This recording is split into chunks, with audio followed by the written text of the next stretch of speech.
never been done before. It's amazing. They are on the way, and God bless them. These are brave people. We want to God bless those 4 unbelievable astronauts. As we speak this evening, it's been just 1 month since the United States military began Operation Epic Fury, targeting the world's #1 state sponsor of terror, Iran. In these past 4 weeks, our armed forces have delivered swift, decisive, overwhelming victories on the battlefield. Victories like few people have ever seen before. Tonight, Iran's Navy is gone. Their Air Force is in ruins. Their leaders, most of them, terrorist regime they led, are now dead. Their command and control of the Islamic Revolutionary Guard Corps is being decimated as we speak. Their ability to launch missiles and drones is dramatically curtailed, and their weapons, factories, and rocket launchers are being blown to pieces. Very few of them left. Never in the history of warfare has an enemy suffered such clear and devastating large-scale losses in a matter of weeks. Our enemies are losing, in America, as it has been for 5 years under my presidency, is winning, and now winning bigger than ever before. Before discussing this current situation, I also want to thank our troops for the masterful job they did in taking the country of Venezuela in a matter of minutes. That hit was quick, lethal, violent, and respected by everyone all over the world. After rebuilding our military during my first term, we have by far the strongest military anywhere in the world. And now we're working along with Venezuela and are, in a true sense, joint venture partners. We're getting along incredibly well in the production and sale of massive amounts of oil and gas, the second largest reserves on Earth after the United States of America. We're now totally independent of the Middle East, and yet we are there to help. We don't have to be there. We don't need their oil. We don't need anything they have, but we're there to help our allies. Tonight, I want to provide an update on the tremendous progress our warriors have made in Iran and discuss why Operation Epic Fury is necessary for the safety of America and the security of the free world. From the very first day I announced my campaign for president in 2015, I have vowed that I would never allow Iran to have a nuclear weapon. This fanatical regime has been chanting death to America, death to Israel for 47 years. Their proxies were behind the murder of 241 Americans in the Marine barracks bombing in Beirut, the slaughter of hundreds of our service members with roadside bombs. They were involved in the attack on the USS Cole, and they carried out the countless other heinous acts, including the just horrible, bloody atrocities of October 7th in Israel, something that most people have never seen anything like it. This murderous regime also recently killed 45,000 of their own people who were protesting in Iran. 45,000 dead. For these terrorists to have nuclear weapons would be an intolerable threat. The most violent and thuggish regime on earth would be free to carry out their campaigns of terror, coercion, conquest, and mass murder from behind a nuclear shield. I will never let that happen, and neither should any of our past presidents. This situation has been going on for 47 years and should have been handled long before I arrived in office. I did many things during my 2 terms in office to stop the quest for nuclear weapons by Iran first, and perhaps most importantly, I killed General Qasem Soleimani in my first term. He was an evil genius, a brilliant person, a horrible human being, however, the father of the roadside bomb, and he lived just horrible what he did. Iran would have been perhaps in far better, stronger position. Had he lived, we would have had probably a different conversation tonight. But you know what? We'd still be winning and winning big. And then, very importantly, I terminated Barack Hussein Obama's Iran nuclear deal, a disaster. Obama gave them $1.7 billion in cash, green cash. Took it out of banks from Virginia, D.C., and Maryland, all the cash they had. He flew it by airplanes in an attempt to buy their respect and loyalty, but it didn't work. They laughed at our president and went on with their mission to have a nuclear bomb. His Iran deal would have led to a colossal arsenal of massive nuclear weapons for Iran, and they would have had them years ago, and they would have used them. It would have been a different world. There would have been no Middle East and no Israel right now, in my opinion, the opinion of a lot of great experts, had I not terminated that terrible deal. And I was so honored to do it. I was so proud to do it. It was so bad right from the beginning. Essentially, I did what no other president was willing to do. They made mistakes, and I am correcting them. My first preference was always the path of diplomacy, yet the regime continued their relentless quest for nuclear weapons and rejected every attempt at an agreement. For this reason, in June, I ordered a strike on Iran's key nuclear facilities, an Operation Midnight Hammer. Nobody's ever seen anything like it. Those beautiful B-2 bombers performed magnificently. We totally obliterated those nuclear sites. The regime then sought to rebuild their nuclear program at a totally different location, making clear they had no intention of abandoning their pursuit of nuclear weapons. They were also rapidly building a vast stockpile of conventional ballistic missiles and would soon have had missiles that could reach the American homeland, Europe, and virtually any other place on Earth. Iran's strategy was so obvious. They wanted to produce as many missiles as possible, and they did, with the longest range possible, and they had some weapons that nobody believed they had. We just learned that out. We took them out. We took them all out so that no one would really dare stop them. And their race for a nuclear bomb, a nuclear weapon like nobody's ever seen before. They were right at the doorstep. For years, everyone has said that Iran cannot have nuclear weapons, but in the end, those are just words if you're not willing to take action when the time comes. As I stated in my announcement of Operation Epic Fury, our objectives are very simple and clear. We are systematically dismantling the regime's ability to threaten America or project power outside of their borders. That means eliminating Iran's Navy, which is now absolutely destroyed, hurting their Air Force and their missile program at levels never seen before, and annihilating their defense industrial base. We've done all of it. Their Navy is gone, their Air Force is gone, their missiles are just about used up or beaten. Taken together, these actions will cripple Iran military, crush their ability to support terrorist proxies, and deny them the ability to build a nuclear bomb.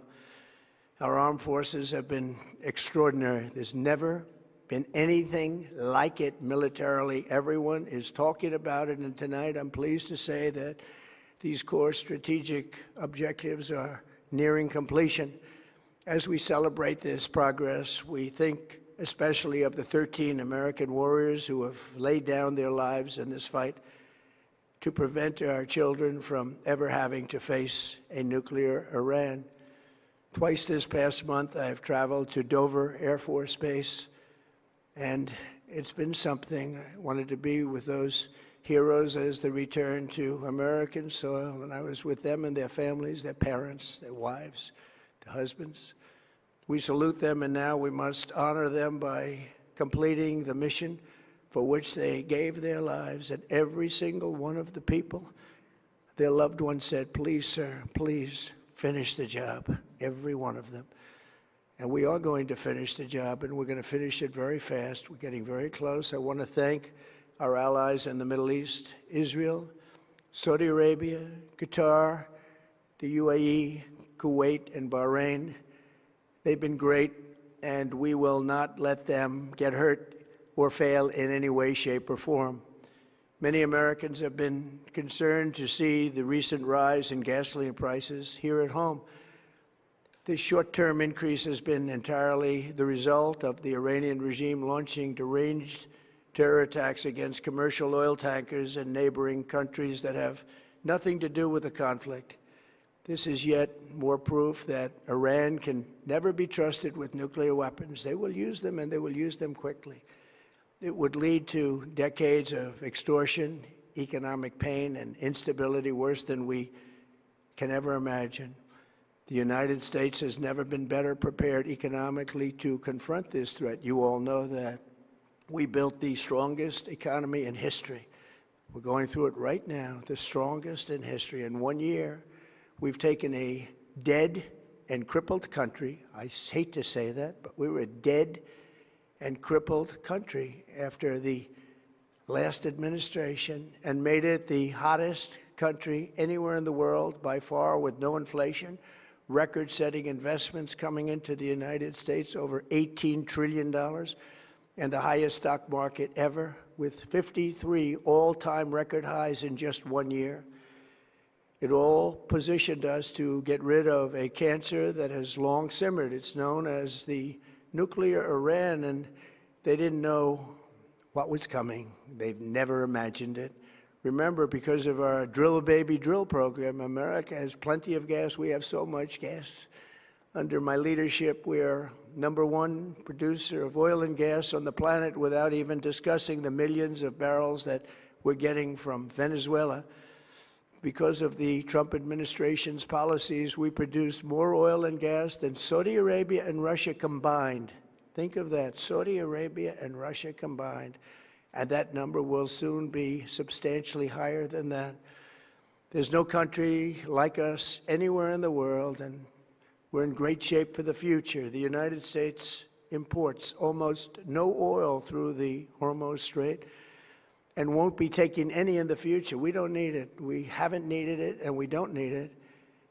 We've beaten and completely decimated Iran. They are decimated, both militarily and economically and in every other way. And the countries of the world that do receive oil through the Hormuz Strait must take care of that passage. They must cherish it. They must grab it and cherish it. They can do it easily.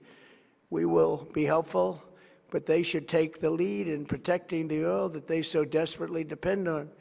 So to those countries that can't get fuel, many of which refuse to get involved in the decapitation of Iran, we had to do it ourselves. I have a suggestion. #1, buy oil from the United States of America. We have plenty. We have so much. And #2, build up some delayed courage. Should have done it before. Should have done it with us, as we asked. Go to the Strait and just take it, protect it, use it for yourselves. Iran has been essentially decimated.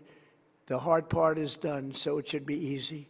And in any event, when this conflict is over, the Strait will open up naturally. It'll just open up naturally. They're going to want to be able to sell oil because that's all they have to try and rebuild. It will resume the flowing, and the gas prices will rapidly come back down. Stock prices will rapidly go back up. They haven't come down very much, frankly. They came down a little bit, but they've had some very good days over the last couple of days. We've done actually much better than I thought, but we had to take that little journey to Iran to get rid of this horrible threat.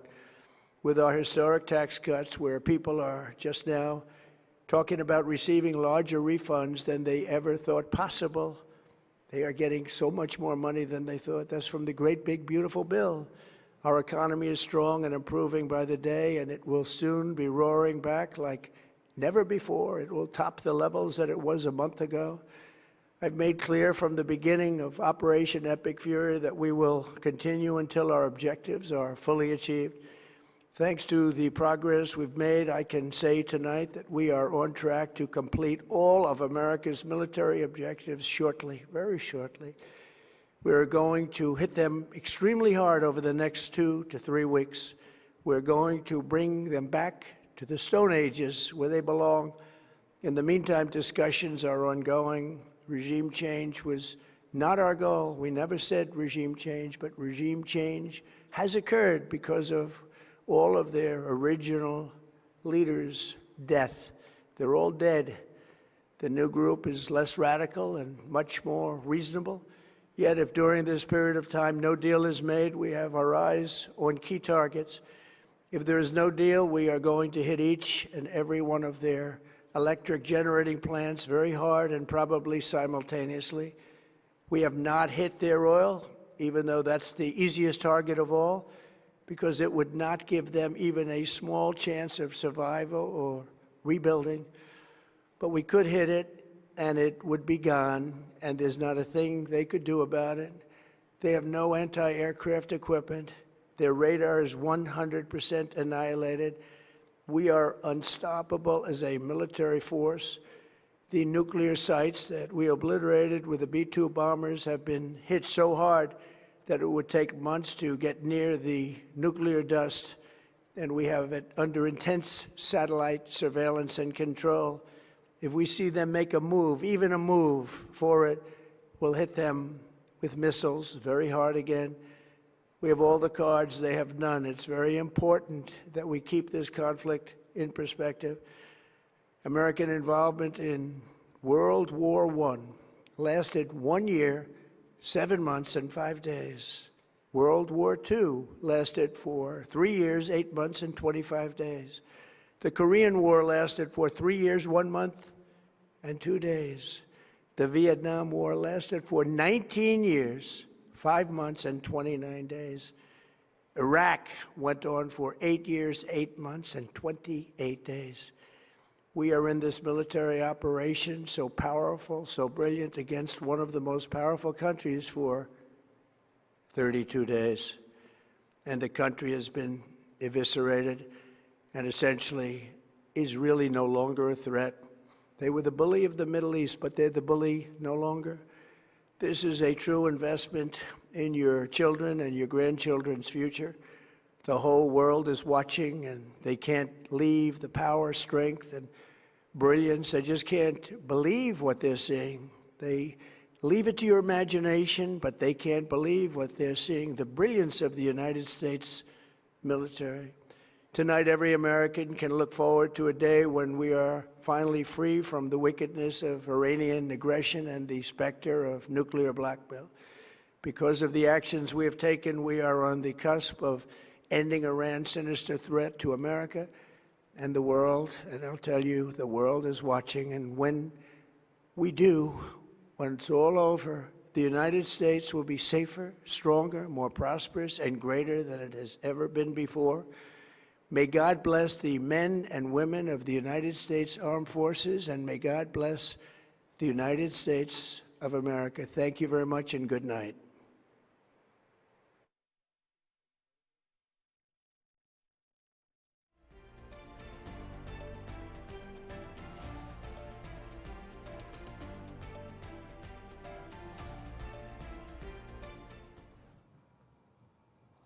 జాతిని ఉద్దేశించి అటు United states president Trump మాట్లాడడం జరిగింది. Saudi Russia కంటే అమెరికాలో చమురు ఉందని, Hormuz నుంచి అమెరికా ఎలాంటి చమురు రాదంటూ కూడా ట్రంప్ చెప్తూ ఉన్నారు. అయితే ఇరాన్కి సంబంధించి యుద్ధంతో తాము గెలిచామన్న విధంగా కూడా ఆయన చెప్తూ ఉన్నారు. త్వరలోనే అక్కడి నుండి తమ పౌరులు తిరిగి వస్తారంటూ కూడా చెప్తున్నారు. హర్ముజ్ను తెరవడంలో ఏ దేశం సహకరించలేదు కాబట్టి నాటో నుంచి తప్పుకునే ఉద్దేశం ఉంది అంటూ కూడా ట్రంప్ చెప్తూ ఉన్నారు. అమెరికా నుంచి ఆయిల్ కొనుగోలు చేయాలని ఆయన కోరుతూ ఉన్నారు. ఆపరేషన్ ఎపిక్ ఫ్యూరీ కొనసాగుతుందంటూ కూడా ట్రంప్ చెప్పడం ఇప్పుడు అందరినీ కూడా ఆలోచింపజేస్తుంది. త్వరలోనే మా లక్ష్యాలను మేము చేరుకుంటామంటూ కూడా ట్రంప్ స్పష్టం చేశారు. మొత్తంగా అమెరికా ప్రెసిడెంట్ డొనాల్డ్ ట్రంప్ ఏదైతే జాతిని ఉద్దేశించి ప్రసంగించారో అందులో ఇరాన్లో అధికారిక మార్పిడి మా లక్ష్యం కాదు అంటూ కూడా ఆయన స్పష్టం చేశారు. ఇరాన్ చమురును మేము టచ్ చేయలేదంటూ కూడా ట్రంప్ వ్యాఖ్యానించడం జరిగింది. మొత్తంగా మేము చేసే దాడులు అడ్డుకునే సత్తా ఇరాన్కు లేదంటూ కూడా ట్రంప్ తేల్చి చెప్పేశారు. ట్రంప్ ప్రకటన ఇరాన్ తప్పటడుగులు వేస్తే దాడులు చేస్తామంటూ కూడా ట్రంప్ ప్రకటించడం జరిగింది.